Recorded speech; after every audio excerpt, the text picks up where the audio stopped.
Phillies Mailbag is open. Frank Klose has your mailbag questions answered right now at 97.3ESPN.com. And he's got news on Manny Machado as well as a very interesting pitcher going tonight for the Phillies there, Pete Thompson. That's right, Mike. They've got the guy up, De Los Santos, that everybody's been very eager to see what he can bring. His numbers in AAA were very impressive. He can duplicate or replicate some of that tonight. Well, he's a guy that Frank has been talking about on this show for quite a while. And he joins us now on the Boardwalk Honda Hotline as the Phillies, obviously, with the doubleheader yesterday. They've had some pitching issues with Velasquez, so we'll see De Los Santos tonight in the rotation. Should be an interesting watch tonight for this Phillies team going against the Mets there. Frank, how are you? I'm great. How are you guys? I'm doing well. So you've been talking about De Los Santos a lot. Is this a one-time only here, or is this an audition for potential down the road help? Well, perhaps it's an audition for a trade deadline. Oh, we might have lost Frank right there as he was starting that off. He says, I know the Phillies, one of the questions we asked today was if the Phillies needed to add something, what's the number one thing they need to add? And one of the choices was starting pitching. So Frank's been mentioning De Los Santos for about the last couple of months since the season started here. So, all right, let me give you those numbers, by the way, in AAA. He's 9-3. He's got a 1.89 ERA. And what I'm most impressed about, Mike, is that he's already pitched 95 innings at this point in the season. So he's an innings eater. He's got 87 strikeouts to only 31 walks so far. Enyel De Los Santos, definitely an attractive piece. I'm looking to see what he brings tonight. All right, so is this some sort of audition for, later on in the season?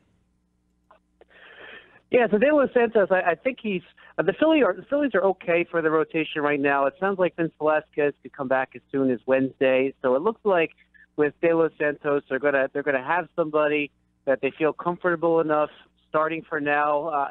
It's not like they have a lot of options. I mean, I think if they had their druthers, Drew Anderson would not have started on Monday, and they would have had just De Los Santos. But your pitching gets roughed up throughout the year, and you need some guys to call upon. And I think the biggest thing right now they want from De Los Santos is that he doesn't let the bullpen get overworked, especially with a doubleheader this week and without getting any more off days before the All-Star break. So I think they're hoping that he can give them a nice deep game and help the bullpen kind of be more relaxed. Yeah, now we asked a question on Twitter earlier today. The Phillies have 50 wins. They're tied for first place. What's the number one thing they need to add, Frank? Is it another solid bat? Is it bullpen help? Another starting pitcher? Some bench depth? Where would you go on that? I tend to think that they need the bat more than anything right now. They're winning a lot of one-run games, which is great.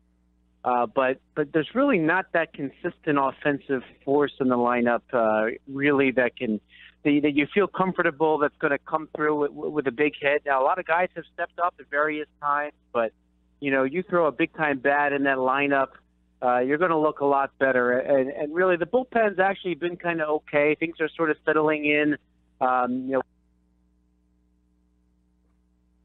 Well, we lost Frank again there. He just vanished into the thin air here on the Sports Bash Live 97.3 ESPN. But a lot of people voting at 973 ESPN, Pete Thompson. 39% say another solid bat. 44% say bullpen help. 12% say another starting pitcher. And 5% say the bench depth. Now, one of the articles he just posted at 973ESPN.com is that Manny Machado is still the Phillies' top target. So that would suggest that potentially they think they might need another solid bat. Yeah, I would think so. And listen, I've seen this stuff go back and forth on Machado, and I've seen people say that why go and spend all the stuff for him now, and maybe you could just sign him after the season's over, and then you don't have to spend everything and lose all the assets and the pieces that you have. But I voted bullpen, by the way, just in case you're asking which way I went. All right, Frank is back with us here, and let's continue his reasoning on what he thinks the Phillies' number one target would be. Yeah, I definitely think it's the offense. But with all these one-run games, you would like to provide some more breathing room for this Phillies team. Now, the bullpen has been decent lately. I think when the bullpen gets into trouble, it's because they're overworking guys. And with Dominguez pitching well, now that Pat Neshek's back, they've definitely had their down moments. I mean, if you can get I wouldn't say no to getting a decent reliever. They might get somebody too. But I definitely think it'd be nice to put a little bit more of a cushion between the Phillies and some of their opponents that they're beating by one game. Mailbag's by open. one run in a game. Mailbag's open. Frank Klose is here. So the Machado talk, of course, Frank, you wrote that article, and David wants to know, should we be worried about him joining another team? Yeah, there are some teams out there. Now, there's been 7 teams kind of linked to Machado so far. You have the Yankees, you have the Dodgers, you have the Cleveland Indians, you have the Chicago Cubs, you have the Arizona Diamondbacks, and you have the Milwaukee Brewers in addition to the Phillies. Now, a lot of those teams, like the Indians, the Brewers, you can pretty much forget about those teams re-signing Machado. They're not the types of teams that have a lot of money, but they would really like the boost as they try to head into the playoffs. Now, the Yankees, depending on reports you've seen, have varying interest in Machado. There is a little bit to be concerned with teams that have a lot of money having that sort of exclusive negotiating opportunity by having Machado on their team. The Yankees have enough money to sign Machado. They've cleared enough payroll over the years that they would be able to bring him in, even though they added Giancarlo Stanton last year. So, you got to wonder, and I keep thinking back to 1997 when Mark McGwire was traded from the Oakland Athletics to the St. Louis Cardinals. McGwire was going to be a free agent. The St. Louis Cardinals did not make the playoffs that year. And what do you know? He had such a good experience there, he did re-sign. So, I think when all things are equal in terms of dollars, Manny Machado is going to get paid very, very, very well. And when there are multiple teams that can sign whatever check he wants, you want to make sure he's in a place that he really likes. So, there is something to be said for having him on your team and having the money to re-sign him compared to some other team having first crack at him. So you don't want to get into the situation where he never actually is a free agent. And I realize that there's a lot of people saying, well, why give up the prospects when you can sign him as a free agent later? You can't totally take that for granted. All right, you might not get to that point. Frank Klose is with us. The mailbag is open. Send your questions to him at Frank Klose with a K on Twitter, and we answer the mailbag questions each Tuesday here on the Sports Bash at 97.3 ESPN. Like this one from Vince, the All-Star selections are out, and he wants to know how in the heck does a first-place team like the Phillies only get one All-Star? Well, first and foremost, Aaron Nola really has pitched unbelievably and certainly deserves his nod. He's got 12 wins already. He might even get one more start before the All-Star break, right? Imagine going into that with 13 wins. And I think Kurt Schilling had 13 when he was a Phillies All-Star one year. No one's been close since.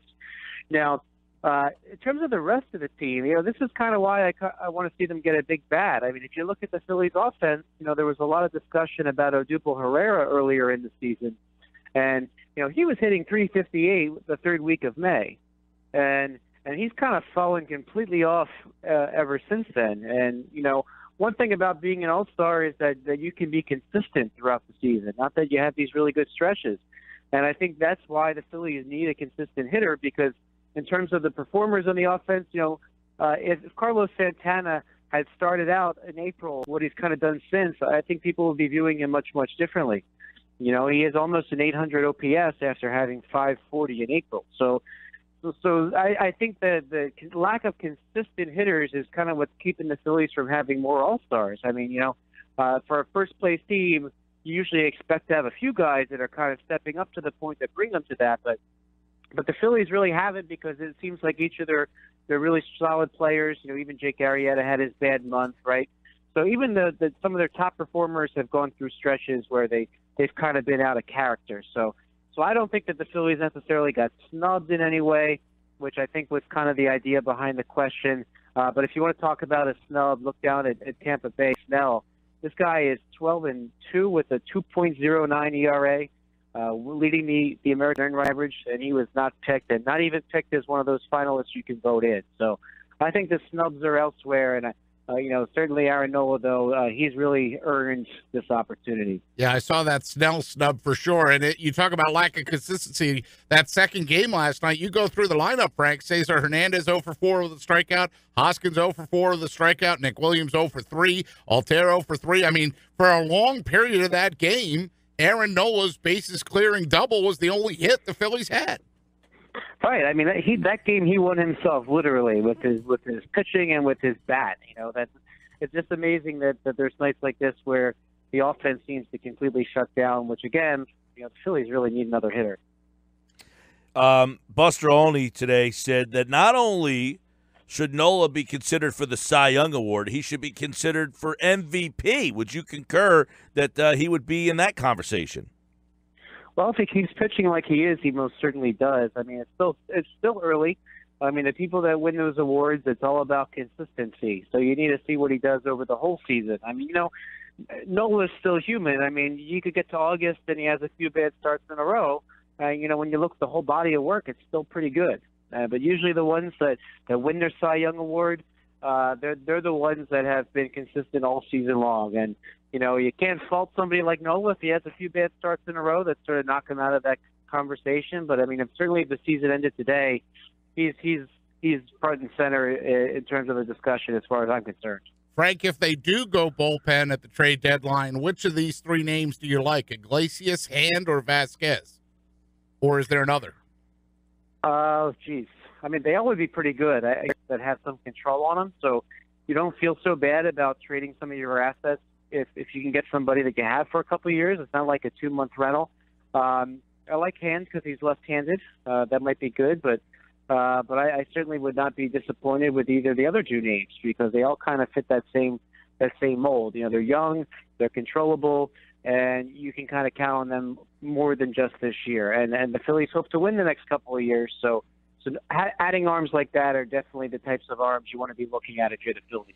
All right, Phillies will throw De Los Santos tonight. He got his contract purchased from AAA, where he was sporting a 1.89 ERA and a 1.08 WHIP with 87 strikeouts in 95 and a third inning. So some really good numbers. 22 years old, and he's facing one of the weaker lineups in all of baseball. Frank Klose at 973ESPN.com. You can check out his Phillies mailbag and follow him on Twitter at Frank Klose with a K. Thank you, Frank.